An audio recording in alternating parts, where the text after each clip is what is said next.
family. Thanks everyone for coming. I didn't write down a eulogy for my grandmother because it's, when you speak of something that's so inside you, I don't need to read it. And I really don't trust the trifocals. So I'm going to talk about her and what she meant to us. She was raised on a farm. It was two different spectrums from my grandfather and my grandmother. My grandmother was poor.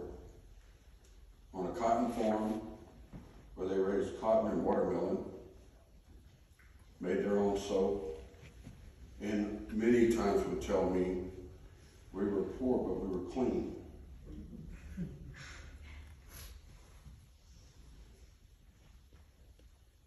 They would harvest an animal for the community, and they would sequence those animals, how they would harvest their cows, so everyone in the community got the meat at one time.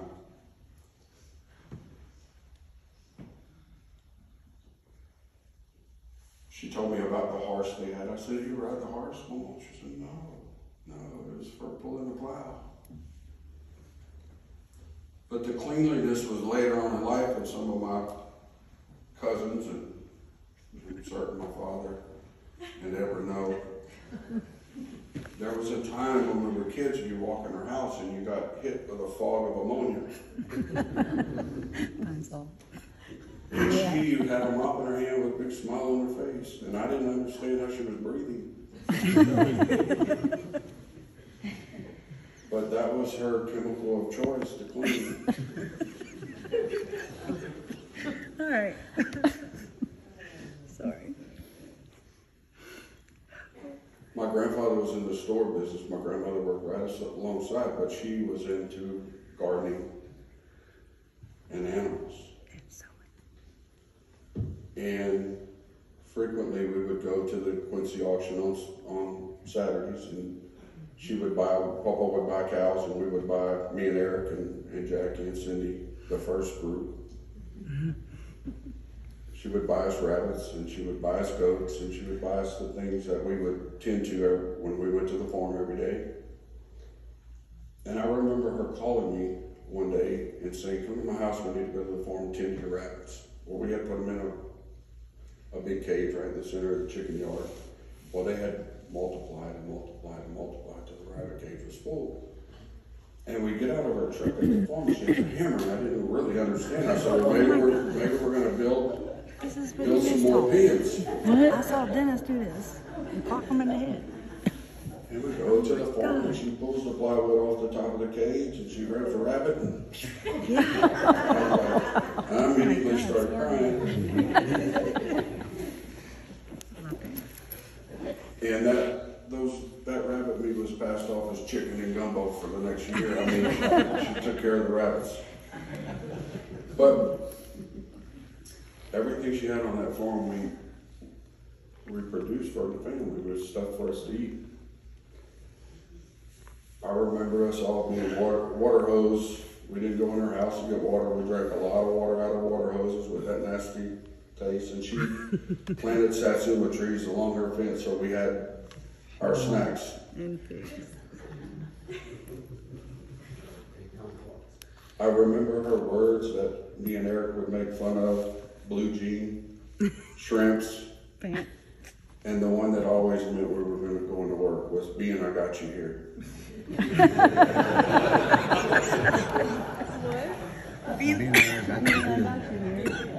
Beans, I got you here. She had a rainbow vacuum cleaner. Oh, God. I remember her having us vacuum her living room till there was no dirt in the water. I mean, empty it, vacuum, empty it, vacuum. I remember her driving with our grandfather, or riding in the passenger side. And he wasn't the best driver. But I remember her screaming at him about the way he was driving. "Slow down, I got my grandkids." Jackie and Eric and Cindy would know, we remember that relationship and that dynamic between the two of them. I don't remember going to church with her. I remember going to church for funerals and weddings, but I remember meal every day, every night, and pray.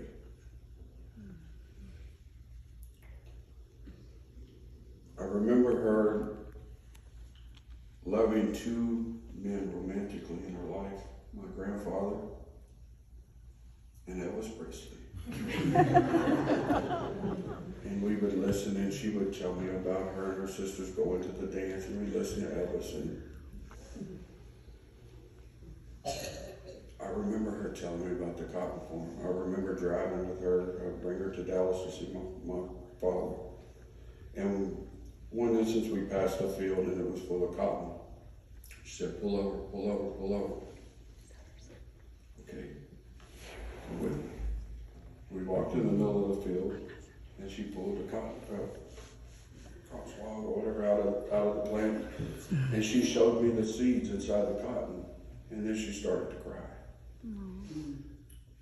So I know that was the memory of her childhood, was with sacks on her side and picking cotton. But I learned that day about seeds and cotton, and she never stopped to teach us. I remember her favorite series was Dallas, and her going to Dallas to see my dad and having to go to South Fork multiple times. I remember my aunts, my grandmother at her kitchen table at 5 o'clock drinking coffee. And they would speak French, so we wouldn't understand what they were talking about.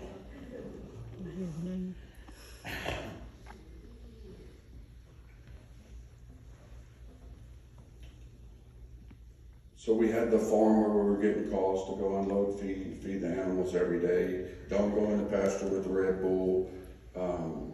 So many things. She was our protector. But she was teaching us the whole time about work ethic, work ethic, work ethic. We didn't go on vacations together. We worked together.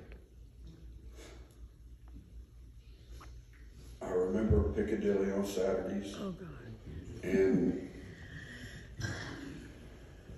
where I got my shoe addiction, because she loved to shop for shoes. I remember my grandfather bringing a boat home. He went and bought a brand new boat. He didn't ask about it. And it was a bass boat with sharp sides on it. And he was nervous about going in to tell her that he had bought a boat. That wasn't the only time that he was nervous about going in to tell her he bought something. Yeah. And she walked out, and he just knew she was going to go crazy, and she did. Earl, that boat doesn't have high enough sides on it. I can't put my grandbabies in it. Bring it back. Go get one that I can put the grandkids in. Okay. He was happy for that. I really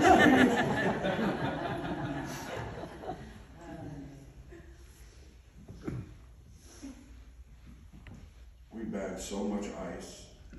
We washed so many dishes. We rode our bikes from the trailer park to the store. All the while she was teaching us. Saturday nights, one of us would spend a night. To Sunday, we'd go open with her. She didn't want to open the store in the morning by herself. But everything was about the family. She was our protector. My grandfather was tough. He was tough with us. And she was the balance. I'm talking generally about my grandmother, because all my cousins and my uncles know what I'm saying. These are stories but I'm going to say now what she meant to me the most. When I was 13 years old, I was looking for my mother. And I'd call information. My father got the bill. I didn't even know what she looked like. My grandmother calls me over one day. Through word of Tyler Road, she found out that I was looking for my mother.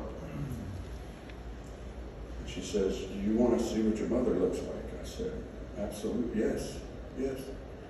And I had already went through a lot of my cousins this week said, well, how do you get all these pictures? And because I had already scavenged her whole house looking for a picture of my mother. She brought me in her bedroom where we would sleep, pulled the bottom drawer out, and gave me a picture, pulled out a picture of my mom, my dad, and my brother. It was the first picture I'd ever seen. A few weeks go by, she calls me again. She says, you want to know your mother? I said, yes, I do. She never pushed it. She always asked me, well, I have her phone number. You want to call her? And I never called her. She called her. I spoke to Mom. I spoke to my brother. It was a Saturday, because Saturday night I spent the night with her to go to work Sunday. That night, I was sleeping, and somebody shaking me to wake me up at midnight. And it was my mom and my brother. She came in the whole weekend and seen all of my family. My father never knew she came.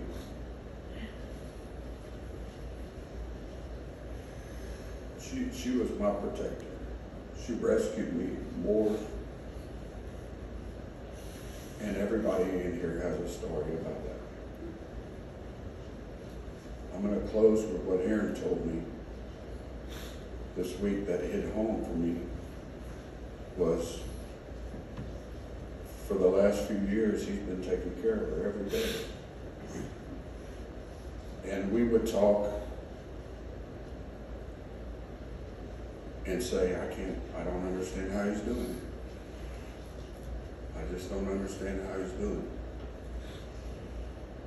it. And when I called him after she passed, he told me, he said, most people thought that I was helping her, but she was helping me. She wasn't perfect. If she had a fault, she did not know how to deal with women, girls. She wasn't that way. She had 5 boys, 2 miscarriages that were both boys. And if you were a strong enough woman to break through and stuck around through it, you had a relationship with her, but she was not good with women. Girls, she was not blessed. I don't agree with that. The strongest woman that I've ever known. And always there for somebody when they need it. I've seen her give multiple barbecue sandwiches, anything from the hot plate in the back of the store to people who were hungry. She never forgot where she came from. And she loved my grandfather and her kids and her family.